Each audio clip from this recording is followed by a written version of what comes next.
Olá, pessoal, tudo bem com vocês? Então, gente, a nossa aula de hoje é sobre o tema Onde habitam os seres vivos? Professora, os seres vivos habitam na Terra. Tá, mas em qual local da Terra? Nós já estudamos sobre as três camadas da Terra, que é o núcleo, que é extremamente quente. Ali a gente sabe que não tem como, né, os seres vivos sobreviverem porque chega a 5.000 graus Celsius, muito quente mesmo. A gente tem o manto, que também é muito quente, é formado por um material pastoso chamado magma, e nós temos a crosta terrestre. A crosta terrestre é a camada onde a vida acontece, mais especificamente na biosfera. O que é a biosfera? Vamos ver? Pessoal, bio na ciência e na biologia significa vida. Então, bio é a camada onde a vida acontece, onde os seres vivos habitam. Gente, lá na biosfera, nós temos algumas outras camadas que auxiliam a sobrevivência dos seres vivos, inclusive nós, seres humanos, que fazemos parte disso aí, né? Pessoal, nós temos a atmosfera, que é a camada de ar que envolve o nosso planeta. Graças à atmosfera, nós temos gases que são super importantes, né, para a respiração de alguns seres vivos, por exemplo, gás, oxigênio, é fundamental na respiração dos seres aeróbios, que dependem desse gás para sua respiração. A atmosfera também é responsável por reter o calor do nosso planeta, que é propício à sobrevivência dos seres vivos. Nós temos também a hidrosfera, que é a camada formada pela água na Terra, pela água dos oceanos, pela água dos mares, pelas águas doces, pelo vapor de água presente no ar, pela água congelada, tá? E nós temos a litosfera, que é uma camada formada pela crosta continental e a crosta oceânica e uma parte do manto. Então é onde ficam os continentes, o fundo dos oceanos, essa é a litosfera. Ok? Entenderam o que é biosfera? Vamos para o próximo. Gente, dentro da biosfera, nós temos lugares que eles são muito característicos, eles são muito específicos. Específicos como, professora? Eles têm um clima característico, eles têm um relevo característico, eles têm fauna e flora característica. Como é que é o nome desses locais? É chamado de biomas. Os biomas, pessoal, eles têm características próprias, ambientes próprios, uma altitude específica, um tipo de solo específico, tá? Tem regiões que são de alagamento, tem regiões que têm queimadas naturais. Então, os biomas, eles são grandes áreas do nosso planeta que apresentam clima definido, flora e fauna definida também, ok? São lugares específicos, né? E eles são ambientes muito estáveis. O que quer dizer ambientes estáveis? Ambientes que não mudam assim com facilidade. Por exemplo, a quantidade de seres vivos e o tipo de seres vivos que habitam esse local não vai mudar com facilidade. O clima daquele local não vai mudar com muita facilidade, né? A não ser que ocorra algum fenômeno, que seja um fenômeno natural, como um terremoto, uma tempestade ou um fenômeno antrópico causado pelo homem, por exemplo, o desmatamento, a queimada, né?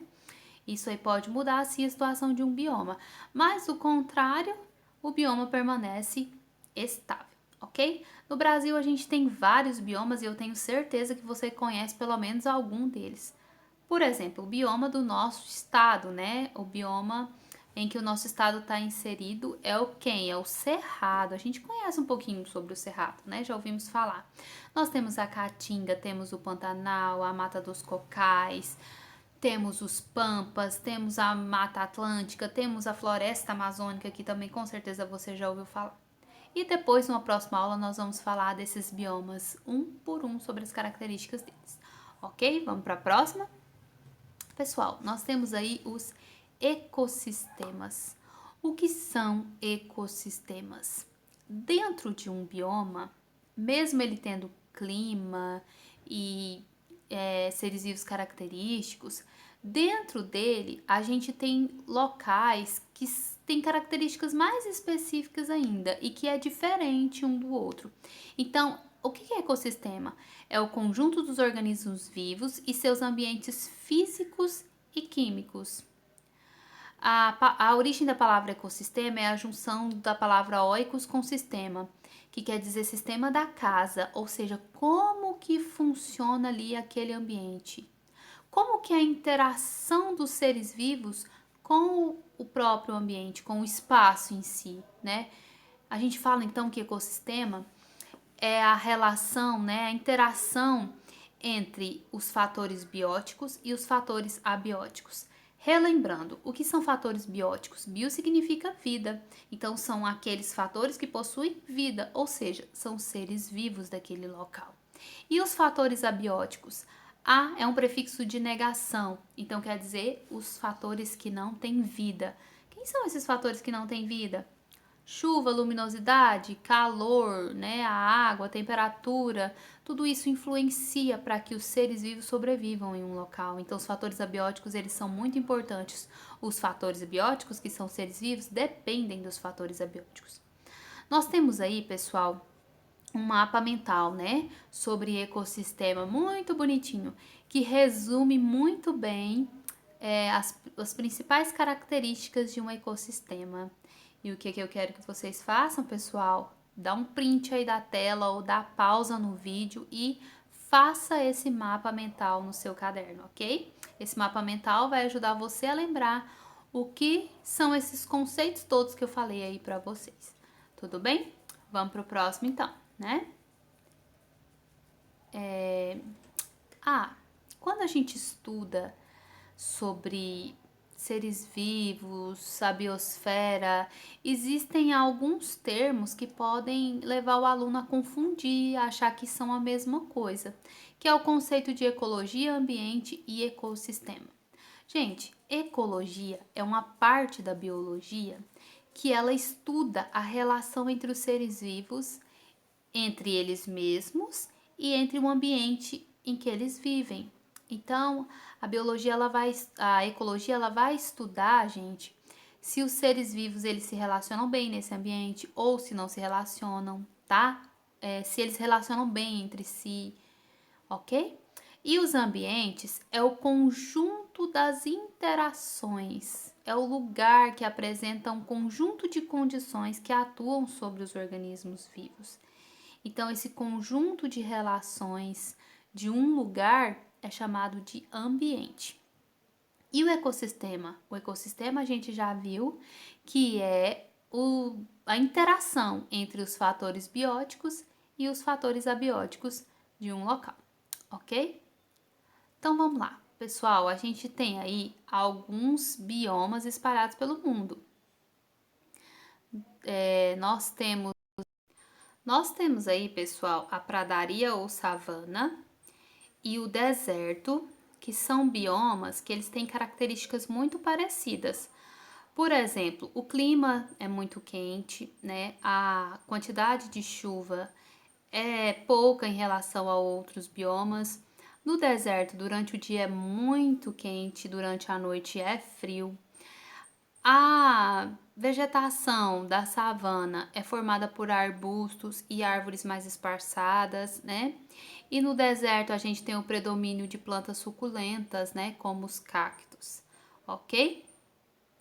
Nós temos também, nós temos aí a taiga e a tundra, que são biomas de invernos muito rigorosos. Clima muito frio e não tem tanta chuva assim, mas a umidade é alta porque a água fica congelada no solo, né? A gente tem aí como predomínio da taiga os pinheiros e na tundra a gente tem musgos, capins, né? Vegetação de pequeno porte, tá? E na floresta temperada e na floresta tropical, pessoal, por exemplo, na floresta tropical, as temperaturas elas são elevadas, né? Mas a gente tem um alto regime de chuvas devido à quantidade de árvores em que as copas elas se encontram formando um teto. E isso ajuda aí a produzir mais água para o ambiente, então a gente tem, né, um regime de chuvas maior. E na floresta temperada, pessoal, a gente tem as estações do ano bem definidas e as chuvas, elas são bem distribuídas ao longo dos anos, ao longo do ano, né? A chuva é bem distribuída. Vamos lá para o próximo, pessoal, os biomas brasileiros. Gente, biomas brasileiros é igual eu falei para vocês.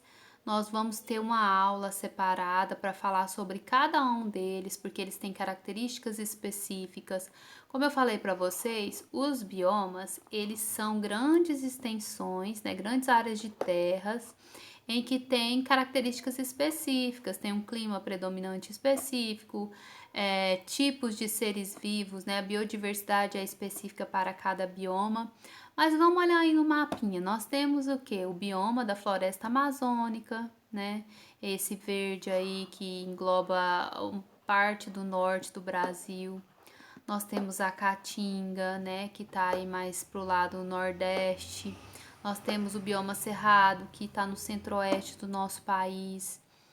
Nós temos a Mata Atlântica, que está ali no sudeste. Nós temos em parte do centro-oeste também, né? Nós temos ali o bioma Pampa, que está no sul do Brasil, tá? Então, pessoal, nós vamos falar um pouco sobre cada um desses biomas, ok? Nós temos, didaticamente, né, para facilitar o estudo, nós separamos os biomas, os tipos de biomas do Brasil, como, por exemplo, formações florestadas no Brasil. Quais são os biomas que são típicos de florestas?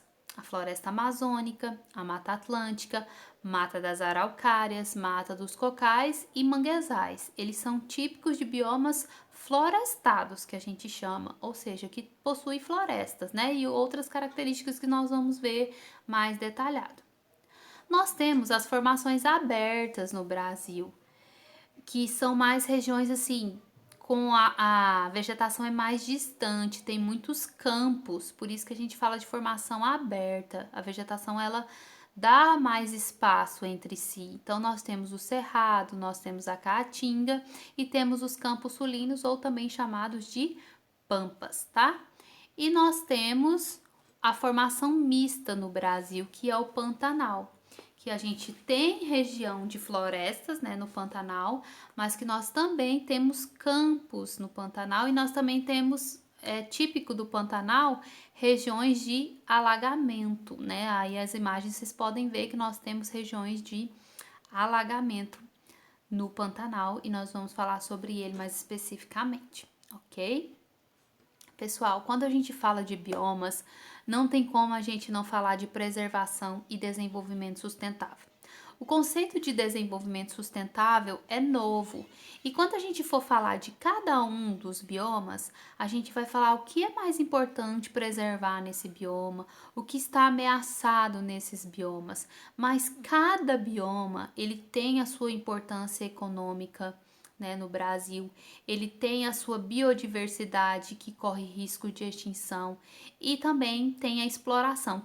Em cada bioma, certos tipos de plantas, certos tipos de animais, a madeira, né, é explorada nesses biomas. Então, por que que criou-se esse conceito de desenvolvimento sustentável? Desenvolvimento sustentável, pessoal, faz referência ao meio ambiente e aos seus recursos naturais. Então, como utilizar esses recursos naturais sem prejudicar o bioma e sem afetar gerações futuras? Então, é isso que o desenvolvimento sustentável propõe. Podemos explorar os recursos? Sim. Mas, por exemplo, se a gente for cortar ali as árvores, replantar essas árvores, e se a gente corta uma árvore que demora muitos anos para ela crescer e ficar de grande porte, será que a gente pode explorar essa madeira? As gerações futuras não vão ficar afetadas se a gente explorar essa madeira agora? Então, pessoal, o conceito de desenvolvimento sustentável é poder desenvolver sustentavelmente, ou seja, poder sim explorar o recurso, mas pensando nas gerações futuras e pensando se terá prejuízo ali para aquele local, para aquele bioma. ok? A gente precisa preservar os biomas, precisamos preservar a flora e a fauna desses locais, precisamos preservar os recursos naturais desses locais. Então, toda vez que a gente for falar de algum bioma, a gente vai falar sobre a preservação desses biomas, sobre como desenvolver sustentavelmente nesses biomas, porque a gente vai ver que cada um deles algo diferente é explorado, né? Nesses biomas. Por exemplo, alguns são bastante explorados a madeira, como na floresta amazônica, né? Muitos a exploração é de criar campos, né, para a criação de animais, por exemplo, Pantanal. Os campos sulinos, pampas, são usados para criação de gado, né? Então vai ter o desmatamento ali. Então tudo isso a gente vai ver estudando cada um dos biomas, ok? Pessoal, tem alguma dúvida sobre o conteúdo? Se tiver alguma dúvida, vocês já sabem muito bem aonde me encontrar, lá no e-mail institucional, tá? Então mandem e-mails com as dúvidas de vocês. Eu estarei lá para responder todos vocês. Espero que vocês estejam estudando bastante, que estejam aprendendo. Quando a gente voltar para a escola, que vocês estejam todos afiados nesses conteúdos, ok? Um abraço para vocês e bons estudos!